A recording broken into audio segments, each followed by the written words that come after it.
Oh, no, no, no, no.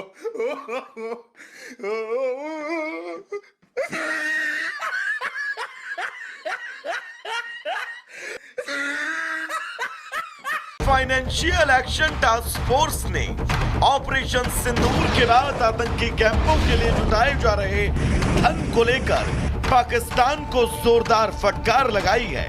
FATF ने पाकिस्तान में हो रही आतंकी गतिविधियों को लेकर कहा कि ग्रे लिस्ट से हटना कोई बुलेट प्रूफ की ढाल नहीं है कि एफएटीएफ ने वार्न किया है पाकिस्तान को, और वो क्या वार्निंग है और क्या पाकिस्तान को वार्न किया गया है या कुछ कंट्रीज का नाम लिया गया है, क्या है इसकी सारी सिचुएशन क्या है, इस पर जरा हम नजर डाले लेते हैं। वैसे तो इसको इस तरीके से स्टार्ट करना चाहिए कि था जिसका डर वही बात हो गई। जिस बात के लिए भारत ने अटैक किया था सर, वो जो टेररिज्म के बार बार इल्जाम लगाते हैं, अगर उन ग्रुप्स को आप खत्म कर दें बजाय छुपाने के तो शायद मसला हल हो जाएगा। बिल्कुल।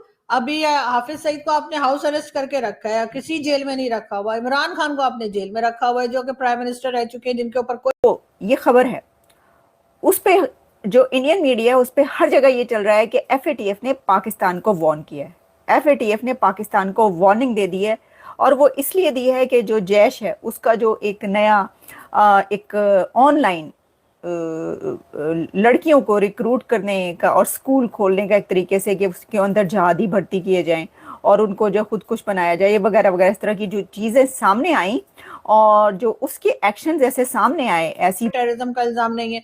इसी तरह आपने बाकी के ग्रुप्स भी हैं, उनके नाम बदल बदल के आपने रखे हुए। पाकिस्तान में कितने टेरर ग्रुप्स घूम रहे हैं, और उसके बाद आप कहते हैं हर चलता फिरता यहाँ पे जो है वो इसी चक्कर में घूम रहे हैं कि जी किसी ना किसी इस तरह के ग्रुप में लोग हैं बहुत ज्यादा, और बजाय उस पर काम करने के, उनको अरेस्ट करने के, लोगों को आप और दोस्तों, पाकिस्तान की उल्टी गिनती हो गई है शुरू, और इससे पाकिस्तान के मुनीर और शहबाज तक की कुर्सी डोल रही है, क्योंकि एफएटीएफ ने इनको सीधी चेतावनी दी है कि तुम अपने आप को ग्रे लिस्ट से बाहर निकालकर यह मत समझो कि तुम सुरक्षित हो, एक्शन कभी भी तुम पर हो सकता है। दरअसल दुनिया भर के जिहादियों को पालने वाला मुल्क पाकिस्तान अपने यहां पर एक बड़ी ऑनलाइन भर्ती कर रहा है, और भर्ती किस लिए हो रहे हैं? जिहादी बनने की भर्ती करी जा रही है। और जैसे मोहम्मद खुले तौर पर ट्रेनिंग दे रहा है ऑनलाइन माध्यम से पाकिस्तान की महिलाओं को कि आप हमारे यहां पर आओ, हम आपको जिहादी बनाएंगे,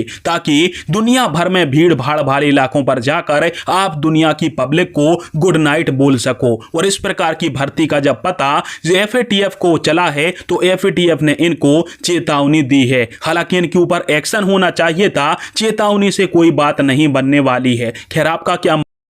एफएटीएफ ने पाकिस्तान में हो रही आतंकी गतिविधियों को लेकर कहा कि ग्रे लिस्ट से हटना कोई बुलेट प्रूफ की ढाल नहीं है।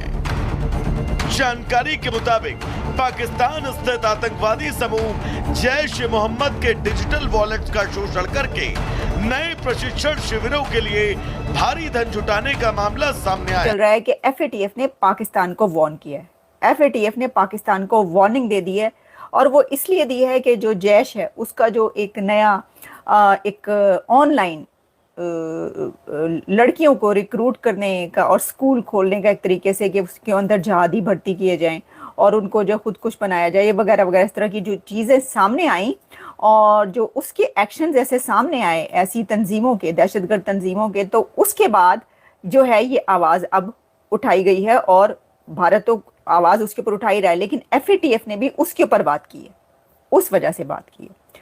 तो देखिए, इसकी जो आप ये समझ लें कि जो मेन लाइन है वो तो ये है कि एफएटीएफ ने कहा है कि वो कंट्रीज जो ग्रे लिस्ट से एग्जिट कर गए हैं उनके लिए ग्रे लिस्ट से एग्जिट करना, निकलना बुलेट प्रूफ नहीं है। आप ये ना समझे कि आपने बुलेट प्रूफ पहन ली और आपको कोई अब खतरा नहीं है।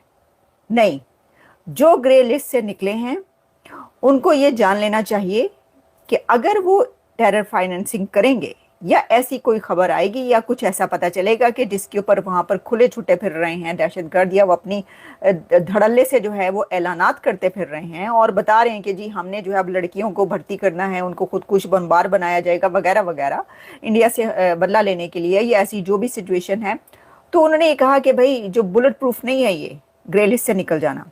जिस बात के लिए भारत ने अटैक किया था सर, वो जो टेररिज्म के बार बार इल्जाम लगाते हैं, अगर उन ग्रुप्स को आप खत्म कर दें बजाय छुपाने के, तो शायद मसला हल हो जाएगा। बिल्कुल। अभी हाफिज सईद को आपने हाउस अरेस्ट करके रखा है, किसी जेल में नहीं रखा हुआ। इमरान खान को आपने जेल में रखा हुआ है, जो कि प्राइम मिनिस्टर रह चुके हैं, जिनके ऊपर कोई टेररिज्म का इल्जाम नहीं है। इसी तरह आपने बाकी के ग्रुप्स भी हैं, उनके नाम बदल बदल के आपने रखे हुए। पाकिस्तान में कितने टेरर ग्रुप्स घूम रहे हैं, और उसके बाद आप कहते हैं हर चलता फिरता यहाँ पे जो है वो इसी चक्कर में घूम रहे हैं कि जी किसी ना किसी इस तरह के ग्रुप में लोग हैं बहुत ज्यादा, और बजाय उस पर काम करने के, उनको अरेस्ट करने के, लोगों को आप और ज्यादा ये बता रहे हैं कि जी नहीं हमारे यहाँ तो कुछ है ही नहीं, भारत फंड कर रहा है। अगर भारत फंड कर रहा होता सर, तो पाकिस्तान में इतनी गुर्बत होती, पाकिस्तान के लोगों का ये हाल होता? कोई जो इस वक्त हालत है पाकिस्तान की, आपको क्या लग रहा है कि भारत को और कोई दुनिया का काम नहीं, बैठ के बस पाकिस्तान में फंड करते रहे? यार सीधा सीधा फंड ले ले, मोदी जी से कहे भाई कश्मीर में या इस्लामाबाद में, लाहौर में, किसी जगह पैसे लगा दें सर, सीधे सीधे बात करें, उसके बाद पीछे फिरते रहेंगे अपना पैसा वापस लेने के लिए सारी जिंदगी। सर आप लोग भारत को इससे ज्यादा सजा या सबक नहीं सिखा पाएंगे, यकीन कीजिए। ये तो सर चलता रहता है, कभी उन्होंने अटैक कर दिया, कभी हमने अटैक कर दिया। असल बात ये है कि आप मोदी जी की जेब से पैसे निकलवा दें, आप उनसे कहे 2-3 billion dollar, 4 billion dollar Pakistan में लगा दें, उसके बाद देखें सर पूरी जिंदगी मोदी जी एक टांग पे आपके पीछे घूमते रहेंगे, पैसा वापस कर दो, आप गोल गोल घुमाते रहिएगा। उससे ज्यादा तो आप लोग कुछ नहीं कर सकेंगे। मोदी जी कहाँ के हैं? गुजरात के। तो गुजरात में ज्यादातर लोग कौन होते हैं? क्या होते हैं? कारोबारी लोग होते हैं। हाँ कारोबारी लोग होते हैं। तो यही सुना है हमने। तो मुझे एक बात बताएं, अगर ज्यादातर लोग वहाँ पे कारोबारी लोग हैं मैडम, एक सवाल है, कारोबारी बंदा मतलब तो वैसे ही उसका दिल छोटा होता है, उसने कहाँ पैसे लगाने हैं? तो मोदी साहब सर, अरे सर आपने चाइना को रगड़ डाला, चाइना का बेड़ा गर्क कर दिया। चाइना बड़ा बिजनेसमैन बनता था, इधर इधर पाकिस्तान है वो FATF की ग्रे लिस्ट में एक अरसे तक रहा। अच्छा, एक बार नहीं, ये कई बार हो चुका है कि FATF की ग्रे लिस्ट में पाकिस्तान का नाम जो है वो आता रहा, और उसके बाद ग्रे लिस्ट में काफी अरसा रहना भी पड़ा। फिर बहुत ज़्यादा जो है वो कोशिशें की गई और बहुत से ऐसे स्टेप्स लिए गए कि ग्रे लिस्ट से निकला जाए। फिर FATF ने काफ़ी ज़्यादा एक लंबी लिस्टें पाकिस्तान को दी, जिसमें उन्होंने कहा कि आपको ये करना पड़ेगा, आपको ये करना पड़ेगा। एक लंबी लिस्ट, एक ऐसी वो ख्वाहिशात की लिस्ट थी, यानी जो उनके रूल्स एंड रेगुलेशंस हैं FATF के, उसकी लिस्ट थी, जिसमें कहा गया कि आपको ये सब रिफॉर्म्स लाना पड़ेंगी अगर आप ग्रे लिस्ट से निकलना चाहते हैं। तो फिर उसके बाद इसके लिए एफर्ट्स हुई, काफ़ी कोशिशें की गई, और फिर FATF का जो वफ्द था, जो डेलीगेशन था, वो पाकिस्तान पहुंचा और वहां पर जाकर उसने चेक किया। अच्छा, जब ये सब हो रहा था तो हम आपके लिए ये सब खबरें करते रहे। आप पिछले कई साल के प्रोग्राम्स आप उठाकर देख लें, जो नई जो भी ऐसी कोई रिपोर्ट आती रही तो हम आपके सामने पेश करते रहे कि